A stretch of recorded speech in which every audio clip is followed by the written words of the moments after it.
Oleh karena itu maka sidang kemarin berlangsung amat sangat singkat, kurang dari 5 menit. Jadi sekali lagi saya perlu sampaikan klarifikasi, ya, banyak pihak-pihak lawan, ya, Termul, buzzer dan sebagainya menyatakan bahwa Dr. Tifa mangkir dari persidangan. Itu tidak benar, ya.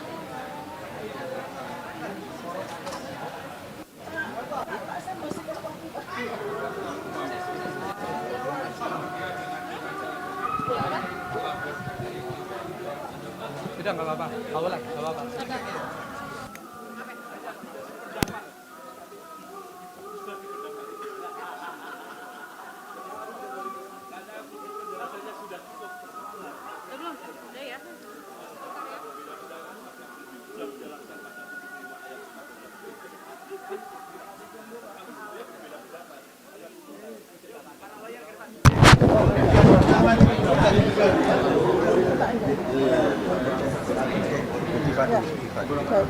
Sudah ya. Baik. Bismillahirrahmanirrahim. Assalamualaikum warahmatullahi wabarakatuh. Ya, ada dua hal yang perlu saya sampaikan kepada seluruh masyarakat Indonesia dan saya akan sampaikan melalui media yang hadir di sini. Pertama adalah klarifikasi saya terkait pada panggilan sidang yang berlangsung pada hari Kamis 13 Agustus 2026. Tidak benar bahwa saya tidak hadir, ya, tidak benar bahwa saya tidak hadir. Saya ada di pada tempat tersebut, tetapi Anda semua juga bisa melihat melalui live streaming yang dilakukan oleh Pengadilan Negeri Jakarta Timur bahwa persidangan boleh dikata tidak jadi dilakukan, ya, karena pastilah hakim dari Pengadilan Negeri Jakarta Timur tahu bahwa kami sedang menjalankan sidang pra-peradilan di PN Jakarta Selatan. Oleh karena itu maka sidang kemarin berlangsung amat sangat singkat, kurang dari 5 menit. Jadi sekali lagi saya perlu sampaikan klarifikasi, ya, banyak pihak-pihak lawan, ya, Termul, buzzer dan sebagainya menyatakan bahwa Dr. Tifa mangkir dari persidangan. Itu tidak benar, ya. Nah, kemudian yang kedua adalah itu menunjukkan bahwa Pengadilan Negeri Jakarta Timur menghormati apa yang terjadi di Pengadilan Negeri Jakarta Selatan, di mana kami saat ini sedang menjalankan pra-pengadilan.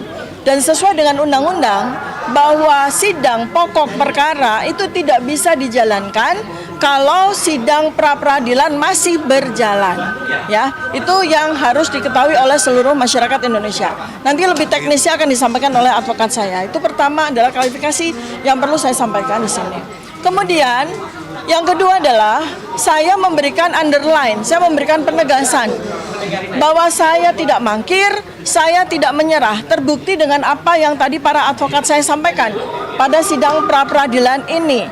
Kita semua berjuang untuk meluruskan undang-undang yang saat ini kita lihat potensi dilanggar oleh pihak penuntut umum, ya. Karena pada amar putusan yang sudah diketok palu oleh Hakim Pengadilan Negeri Jakarta Timur sudah jelas, ya, 23 Juli 2026 sudah jelas bahwa sidang saya sudah dinyatakan batal demi hukum, ya. Artinya sudah tidak ada lagi yang bisa dilakukan, dan pada amar putusan itu jelas menyatakan bahwa pasal yang dipakai adalah pasal 75 ayat 2 dan 3 dan bukan ayat 4. Artinya ayat 4 itu adalah JPU diberi wewenang, diberi hak, ya, kesempatan untuk melakukan perbaikan. Itu tidak diberikan oleh hakim, dan hakim memberikan selain pasal 75 ayat 2 dan 3 juga pasal 206. Nah, pasal 206 pada hari ini para advokat saya justru mengedepankan itu. Apa artinya pasal 206? Pasal 206 pertama jelas tertulis pada amar putusan. Artinya apa? Artinya JPU diberi hak untuk melakukan banding, perlawanan banding di pengadilan tinggi. Itu yang kami tunggu.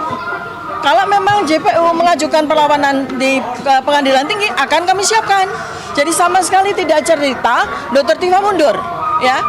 Kami menunggu dan kami sebagaimana masyarakat Indonesia tahu, Dr. Tifa selama ini 460 hari itu selalu taat hukum. Jadi apa yang ada di amar putusan itulah yang saya jalankan bersama dengan para advokat saya. Ya, ada dua yang paling pokok. pasal 75 ayat 2 dan 3 ya, dan pasal 206. Jadi semestinya pihak penuntut umum kalau memang tidak puas ya dengan amar putusan dari PN Jakarta Timur, dia harus melakukan perlawanan dengan menggunakan pasal 206 ya. Sekali lagi itu perlu saya tekankan. Terima kasih, akan dilanjutkan penjelasan oleh para advokat saya. Jadi kalau tadi ya kami telah membuktikan melalui ya barang-barang bukti dan juga melalui ahli. Ahli berpendapat bahwa penuntut umum itu tidak pernah diberikan kesempatan untuk memperbaiki. Dia sendiri yang melakukan secara otonomi perbaikan itu tanpa diberikan wewenang oleh hakim. Jadi itu. Jadi seharusnya yang dilakukan oleh penuntut umum itu adalah banding dengan menggunakan pasal 206 ya. Dan satu hal lagi bahwa kami itu menurut ahli tadi kami diperbolehkan untuk menggunakan dasar pasal 1 angka 15 yaitu bahwa pra peradilan itu adalah antara lain wewenang pengadilan untuk memeriksa dan memutus tindakan penuntut umum dalam melakukan penuntutan. Jadi ini adalah masih di dalam ruang lingkup pra peradilan. Begitu tadi menurut ahli yang disampaikan. Ada dua yang perlu saya jelaskan ya. Ada dua sidang pokok perkara. Oh ya. Kalau ini yang digunakan oleh saudara termohon atau dalam hal ini penuntut umum untuk menyatakan bahwa pra peradilan ini sudah terlambat karena sudah ada sidang pokok perkara, ahli tadi menyatakan tidak bisa menggunakan sidang pokok perkara yang pertama karena sudah dinyatakan batal demi hukum oleh hakim pada tingkat pertama. Dan yang kedua yaitu sidang pra peradilan yang kemarin dijalankan. Terhadap sidang pra peradilan ini pun ahli tadi menjelaskan ini juga tidak bisa digunakan oleh. Kenapa? Karena sidang pra peradilan sidang pokok perkara yang kedua ini dari segi panggilan sidangnya itu tidak sah, tidak patut dan sah. Dari segi panggilan sidangnya itu tidak sah, tidak patut dan sah. Kemudian sidangnya tanggal 13, sedang diberikannya surat itu baru tanggal 12. Ya, itu salah satu alasan hakim menyatakan ini panggilan belum benar, belum sah dalam sidang pokok perkara kemarin. Juga perhatikan, hakim memberi waktu 2 minggu. Ini artinya hakim juga paham ada sidang pra peradilan yang sedang dijalankan. Yang terakhir penambahan keterangan saya, ahli tadi juga menyatakan atas pertanyaan saya terkait pasal 75 ayat 4 yang menerangkan tentang hakim memberikan kesempatan. Apakah itu pemberian kesempatan yang diberikan oleh pembuat undang-undang atau pemberian kesempatan yang diberikan oleh hakim? Yang mana ini? Ahli mengatakan itu pemberian kesempatan yang diberikan oleh hakim. Artinya kalau hakim tidak memberikan kesempatan, no way. Nggak boleh melakukan perbaikan dan memasukkan kembali. Terus saya tanyakan lagi, kalau kemudian ada penafsiran yang berbeda, apakah kita bisa menggunakan asas in dubio pro reo, apakah bisa digunakan asas apabila ada kebingungan, ada ambiguitas digunakan yang lebih menguntungkan tersangka terdakwa? Ahli juga menolak, tidak begitu. Bagi saya ini tidak terjadi ambiguitas, tidak ada hal yang membingungkan. Keterangan dalam pasal itu cukup jelas. Artinya tidak boleh ditafsirkan selain dikatakan bahwa hakim yang punya kewenangan memberikan kesempatan kepada penuntut umum untuk memperbaiki dan mengajukan lagi. Once hakim tidak memberikan kesempatan itu, no way. PU tidak bisa mengajukan kembali dengan perbaikan seperti apapun. Terima kasih. Silakan. Saya tambahkan. Tadi udah jelas ya, baik saksi maupun ahli, ya kan, saksi menyatakan dengan jelas dia mendengarkan bahwa hakim dalam putusannya tidak menyinggung ayat 4. Saksi meruntun seperti itu. Kemudian satu hal lagi, saya heran ya, selalu yang dilakukan jaksa ini seolah-olah di luar undang-undang. Buktinya apa? Dia tahu persis kan ada aturan di sini yang menyatakan bahwa jika ada sidang di Rapid, maka tidak boleh ada pokok perkara. Tapi kenapa masih memaksakan memanggil? Padahal di sini jaksa ikut bersidang di sini. Aneh kan? Mereka ikut bersidang, mereka mengetahui, tetap mereka memberikan jadwal untuk persidangan pokok perkara.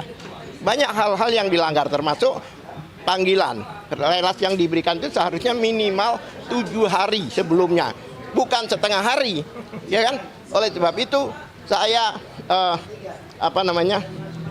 memahami kenapa hakim memutuskan untuk 2 minggu diundur, karena memang untuk melihat hasil dari ini pra peradilan ini. Hakim PN Jakarta Timur. Ya, ada pertanyaan? Nggak ada. Oke. Terima kasih.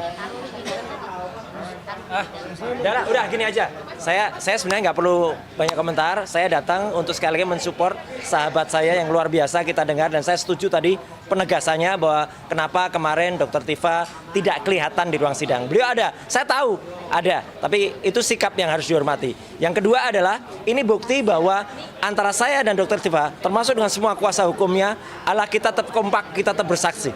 Teman-teman tahu siapa yang menjadi saksi tadi? Ya, itu adalah namanya Mas Abdul Ghafur Sangaji, sarjana hukum, magister hukum. Itu adalah kuasa hukum saya yang ada di situ. Kemudian siapa ahlinya? Dr. Didit Wijayanto Wijaya. Itu yang juga saya gunakan sebagai ahli.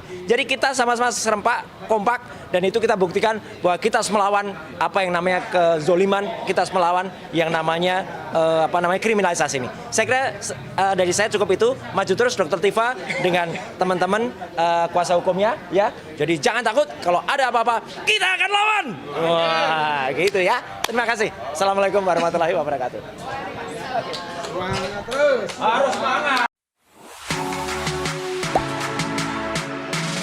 Gak sempet baca? Dengerin aja, klik icon text to speech di okezone.com.